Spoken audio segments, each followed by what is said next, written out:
ప్రేమ. ఇద్దరు ప్రేమికులు విడిపోయే ముందు తన ప్రేయసి ప్రియుడితో ఇలా అందంట. ప్రతి ఒక్కరి జీవితంలో ప్రియుడు ఉంటాడు, భర్త ఉంటాడు. కానీ ఎవరు భర్తగా వస్తారో, ఎవరు ప్రియుడిగా మిగిలిపోతారో ఇదే నిర్ణయిస్తుందని. అప్పుడు ప్రియుడు ఆమెకు ఏ సమాధానం ఇవ్వకుండా మనస్సులో ఇలా అనుకున్నాడంట. సాక్షాత్తు ఆ శ్రీకృష్ణుడు అంతటి వాడికే రాధను భరించే అదృష్టం లేనప్పుడు కేవలం మనిషి అయిన నేనెంత, నా ప్రేమెంత అని. కానీ ఆ ప్రియుడి మౌనం వెనుక ఎంత బాధ దాగుందో కదా కానీ ఆ ప్రియుడి మౌనం వెనుక ఎంత బాధ దాగుందో కదా. నీ జీవితంలో కూడా ప్రేమ అనే పుస్తకంలో చిరిగిన ఇలాంటి పేజీ ఒకటి ఉండే ఉంటుంది కదా.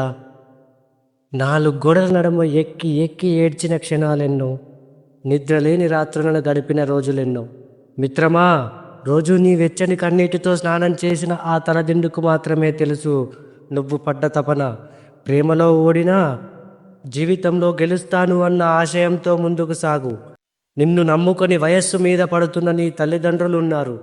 తప్పకుండా ఈ జీవితం అనే ప్రయాణంలో గెలుస్తావని, నీ జీవితం ఒక అందమైన పూదోటలా మారుతుందని ఆశిస్తున్నా.